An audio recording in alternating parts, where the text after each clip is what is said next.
I should have known when the lease was handwritten, in blue ink, on paper ripped from a yellow legal pad. That was the first red flag. But when you're desperate, broke, and trying to start over in a new city, red flags just look like urgency. Let me back up. My name's Marcus. I'm 29, a middle school teacher from Charlotte, North Carolina. At the time all this went down, I had just moved to Nashville, Tennessee, after landing a job at a charter school on the east side. I was excited. It felt like the kind of change I needed. Clean break, new place, fresh start. My best friend, Tina, had also just accepted a nursing position at Vanderbilt, and we'd agreed to room together until we got our footing. We'd both been burned by leases in the past, so we promised ourselves, this time, we'd be smart. Check everything. Trust no one. Famous last words. It started off fine. We scrolled listings, hit up Facebook Marketplace, Zillow, Craigslist, even the sketchy local Nashville Rentals Now page. That's where we found Craig. Craig was in his mid-40s, clean-cut, business casual type. He said he was an independent landlord with a few properties across the city. The unit he showed us was a duplex in Eastwood. Quiet street, porch swing, newly painted walls, even a backyard. The rent? $1,100 a month for a 2-bedroom with all utilities included. In Nashville? That's unheard of. Tina immediately narrowed her eyes. I grinned. We should jump on this. Craig gave us a tour, super friendly. Told us he liked to keep things personal. Said he didn't mess with management companies because they were predatory. Oh, the irony. I should have noticed how he talked more about himself than the property. How he dodged direct questions. But I didn't, because at the time, all I saw was hardwood floors and a washer-dryer hookup. When he handed us the lease, handwritten, no joke, Tina shot me a look. This isn't standard, she whispered. Craig smiled like he'd heard that before. I like to keep it simple. No red tape. We should have walked away right then. Instead, we signed. He wanted first and last month's rent in cash. Again, we hesitated. But Craig said, it's just how I operate. I've had issues with bounced checks and frozen accounts. Cash is king. And again, instead of pushing back, we convinced ourselves it made sense. We were just two tired adults trying to get a key in our hands and a mattress on the floor. The first week was quiet. Almost too quiet. We moved in on a Wednesday. By Friday, the AC started sputtering. I called Craig. Voicemail, texted. No answer. Finally, Saturday morning, some random guy named Rico showed up, said Craig sent him. He didn't knock, just started fiddling with the unit behind the house. Tina asked, do you know this guy? I said, I think so. We didn't. He fixed the AC, but left a wrench in the hallway and asked if we had beer. Tina said no. He grunted and left. That was the first weird maintenance visit. Not the last. The next week, we met Mrs. Webb. She lived next door in a small brick house with flower pots on every step, probably in her 70s. We saw her trimming hedges one morning and waved. She gave a polite nod. Then, without missing a beat, she said, you know Craig doesn't own that house, right? I paused. What? She rested her shears against the fence. That man is a liar. That property's been in probate for over a year. I blinked. Are you sure? Baby, I've lived on this street since '82. I know who owns what. Tina came outside just in time to hear that. We stood there in silence. Mrs. Webb just shook her head and went back to trimming her bushes. Tina didn't let it go. She went full research mode, looking up property records, digging through county clerk filings. Meanwhile, I was trying to settle into the school year and didn't want to believe we were being scammed. Maybe she's wrong, I offered. She's not, Tina said, flipping her laptop around. Look, the house was owned by a guy named Leo Rodriguez. Died last March. It's tied up in some legal dispute. Craig's name isn't anywhere. I felt my stomach drop. So what does that mean? We're squatting? Tina stood up. It means we're paying someone who has no legal right to take our money, and we need to figure out how deep this goes. We decided to test him. Tina told Craig her bank was holding her paycheck and asked if she could pay part of the rent late. He texted back in under 2 minutes.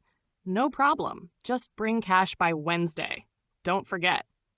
No paper trail. No receipts. Just an address and a date. I asked, do we keep paying? Tina looked at me like I'd grown a second head. Absolutely not. We didn't. And that's when things got worse. That Friday, we came home and our lock had been changed. I panicked. Tina called the police. Officer showed up, asked us if we had ID proving we lived there. We showed the lease. He stared at it like it was a ransom note. "This is not official," he said. "Who's your landlord?" We gave him Craig's number. He called, Craig answered, but the second the officer introduced himself, Craig hung up. The cop sighed. "This happens more than you'd think. People prey on renters who don't know their rights." "So what do we do?" I asked. He handed us a card. "You need to talk to a property crimes investigator or a real estate attorney. This is above my pay grade." We crashed at Tina's cousin's place that weekend. Neither of us slept much. I felt like an idiot. I should have listened. I should have asked more questions. Instead, we handed over nearly $2,500 in cash to a man who probably didn't even have a key to begin with. Tina wasn't angry, not at me anyway, but I could tell her trust was rattled. Monday morning, we filed a report with the Nashville Police Department. A detective named Sagat was assigned. Clean-cut, calm, no small talk. He reviewed our lease, nodded slowly, and said, "He's done this before." "Wait, what?" "You're not the first," Sagat said. "Craig Monroe. Real name's Craig Marino. We've had at least 3 other cases involving him using dead or absentee owners' properties to collect cash rent. Always under the radar. Always short-term. He moves fast." I asked, "Why hasn't he been arrested?" "Because he operates in legal gray areas. The people he scams rarely have the resources to sue. And when we build a case, he disappears." I swallowed hard. "What? Do we have a case?" Tina asked. Sagat looked at her. "If we play it smart, yes, but we'll need your help." And that's how we went from tenants to informants. Detective Sagat made one thing clear from the start: this won't be quick. But if we're lucky, it'll be loud. He wasn't exaggerating. After filing our police report, Tina and I sat in a tiny interview room inside the precinct for over an hour. Sagat took down every detail: how we found Craig, when we met him, what we paid, even how he phrased certain texts. The whole thing felt surreal. One minute we were house hunting adults. The next, we were key witnesses in a fraud investigation. Sagat leaned forward, tapping his pen against the table. "Craig targets people who don't ask too many questions. People in transition. You two were perfect." That made my stomach twist. He looked at us, serious. "If you're willing, I want to build a full case, but I need documentation. Texts, screenshots, any voice messages, anything. Do you still have access to the lease?" "Yeah," I said. "If you can call it that." "Keep it. That sloppy paper might be your biggest weapon." Back at Tina's cousin's place, we went full forensic mode. We printed out Craig's messages, highlighted every promise and lie, and backed up photos of the apartment, especially the locks that were changed without notice. I even remembered I had an old voicemail of Craig explaining how to jiggle the front door just right because the bolt was a little sticky. Sagat said that kind of detail might show he had long-term access and knew how sketchy it was. Tina dug deeper into county property records. She found that the actual owner of the house, Leo Rodriguez, had 3 kids listed as next of kin, all out of state. None of them had been to Nashville in over a year. "This guy's using limbo to his advantage," she muttered, squatting in paperwork. We sent everything to Sagat. Within a week, he looped us in on a bigger picture. Craig, real name Craig Luis Moreno, had scammed at least 7 other people in the last 2 years. Always the same playbook: handwritten lease, cash only, no receipts, properties tied up in probate or foreclosure. He would even pose as a maintenance guy or property manager if neighbors got nosy. I knew he was shady, I told Tina one night, but this is a damn blueprint. Then came the twist. Craig called me. I stared at my screen for a full minute. No ID block, just the same number he'd used before. I answered. "Hey, Marcus. Been trying to reach you. I heard you called the cops. Not cool, man." I stayed quiet. "You gotta understand, this wasn't personal. You and your girl, you seemed chill. I wasn't gonna mess with you. I'm not your friend," I said flatly. "And we're not chill. You robbed us." Long pause. "I didn't rob you. You signed a lease. You lived there. That house wasn't yours to rent." "Technicalities," he said, like it was a game. "Look, I'm willing to work something out. Refund half. We call it even." I laughed. I couldn't help it. "You think this is a negotiation?" Then I hung up. I sent the call log and recording to Sagat. He called me back that night. "You just gave us the missing piece." A week later, Sagat had a plan. "We're gonna bait him." What does that mean?" I asked, though I already had a guess. We set up a meeting. You act like you're backing down. Say you're willing to take the refund in cash. We wire you up. We meet somewhere public. Once he hands over money or admits anything in person, we move." Tina looked uneasy. "Is that safe?" Sagat nodded. "We'll be there the whole time. You won't even see us." It felt like something out of a TV show, except the stakes were my actual life. We chose a gas station parking lot near Inglewood. Not too busy. Not too empty. I waited by the Redbox kiosk like I was renting a movie.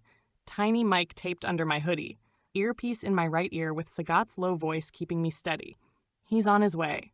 Dark blue Tacoma, plates match. 5 minutes later, Craig pulled in, sunglasses on, wearing a Titan's cap. He stepped out, all smiles, like we were grabbing coffee. "Marcus, man," he said. "Appreciate you coming out." I nodded, heart pounding. "You said you had the cash?" He pulled out a small envelope and handed it to me. "Like I said, let's just move past this, yeah?" I opened it. Inside, $500 in 20s. Blood money. And then he said the words Sagat had been waiting for. "Honestly, you should thank me. Y'all got a roof for a month. It wasn't even my place, technically." Before I could reply, a black SUV rolled in fast. Then another. Craig looked up, just in time to see 2 plainclothes officers step out, badges flashing. He didn't even run. They arrested him right there, handcuffed in the parking lot, trying to look casual while the officers read him his rights. He glanced at me once. No anger, just mild annoyance. Like I'd canceled brunch without notice, Tina and I watched from a distance.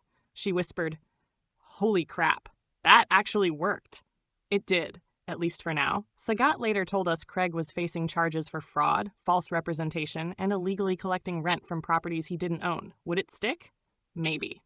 He had a slippery history, but this time, with the recording, the paper trail, and multiple victims, they had a solid case. Still, Sagat warned us not to celebrate too early. Guys like him always have exit plans. Backup IDs, offshore transfers. He's not some clumsy amateur. We kept our guard up, but secretly, I felt relief. Not just because Craig was in custody, but because we weren't crazy. We hadn't overreacted. We were just the latest in a long string of decent people getting burned.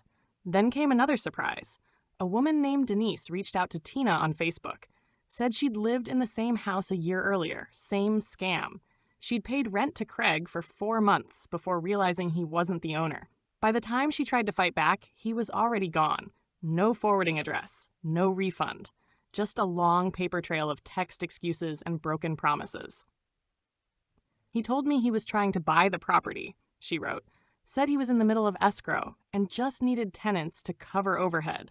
I believed him. I was pregnant at the time." Tina replied, "We're working with a detective. Want to join the case?" Denise said yes. The next few weeks were chaotic. We gave full testimony. Sagat connected 6 more victims. A local reporter reached out for a possible story, and an attorney from the Rodriguez family, the actual owners, finally stepped in. Turns out they were shocked to learn people had been living in the house at all. "We thought it was vacant," the lawyer said. "No one notified us. No mail, no complaints. Because Craig handled everything off books, he made sure it stayed invisible." By the end of the month, Craig was indicted on 5 counts of rental fraud and 2 counts of forgery. Not a massive sentence, but enough to keep him from disappearing again. At least for a while, Tina and I finally found a legit apartment through a real property manager with a real lease, notarized and everything. It wasn't as cute. No backyard, no porch swing, but it was safe. It was ours. And nobody could pause the locks when we didn't pay in cash. I thought it was over when they cuffed him. I thought that moment in the parking lot, Craig being loaded into the squad car while I stood there with an envelope of his dirty cash, was the finish line, the end of the story, justice served. But that's the thing about people like Craig Marino. They don't just burn bridges. They leave traps behind. About 3 weeks after the arrest, just when things were starting to settle, new apartment, new routine, some peace, Tina opened our mailbox and pulled out a thick manila envelope. It was addressed to both of us. Inside, a lawsuit filed by something called Eastwood Holdings, LLC, claiming we owed $4,400 in back rent and damages incurred from unauthorized occupation of the duplex we'd lived in. Tina looked at me, blinking. Is this a joke? It wasn't. Craig, or someone working with him, had created a shell company and was now using it to sue us for squatting in a property he illegally rented to begin with. I felt my pulse pounding in my ears. He's trying to flip the narrative. I called Sagat immediately. He wasn't surprised. Moreno's done this before. When pressure closes in, he gets litigious, buries victims in paperwork, hopes you'll panic and settle. So what do? You respond, quickly. Don't ignore it, and you'll need a civil attorney. Great, I muttered. More money we don't have. Tina, to her credit, didn't freak out. We'll figure it out, she said. We're not going down like this. So we lawyered up. Enter Lisa Grant, a no-nonsense civil litigator who had zero tolerance for this kind of crap. We brought her everything. The fake lease, screenshots, our testimony with Sagat, proof of Craig's arrest, even the voicemail where he offered to work something out. She skimmed the documents and looked up, smirking. He's bold. I'll give him that. Can he actually win this? I asked. No, but he can make your life hell trying. The court date was set for 6 weeks out. In the meantime, Lisa filed a motion to dismiss, arguing we were victims of fraud, not trespassers. She also filed a counterclaim for emotional distress and unlawful eviction, citing the changed locks, lack of heat, and unlicensed maintenance. We weren't just defending ourselves anymore. We were going on a fence. Lisa's words, if he wants to drag you into the ring, make sure he bleeds for it. Meanwhile, things started getting weird again.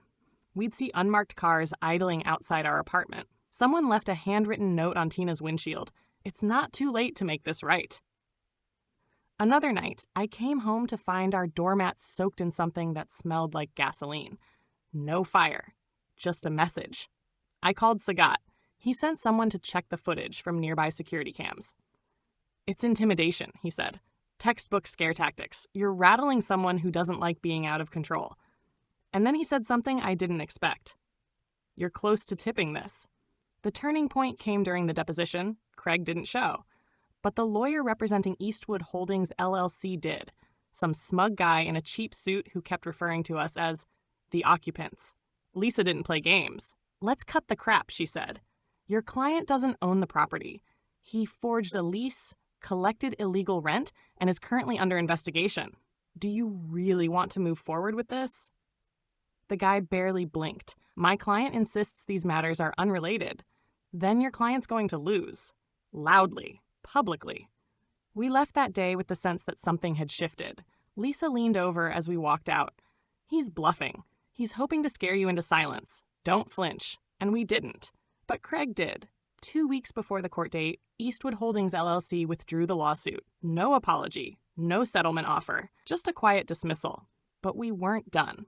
Lisa pushed forward with our counterclaim, arguing that Craig had caused significant emotional harm, job instability, Tina had taken a leave of absence during the fallout, and property loss due to the lock change.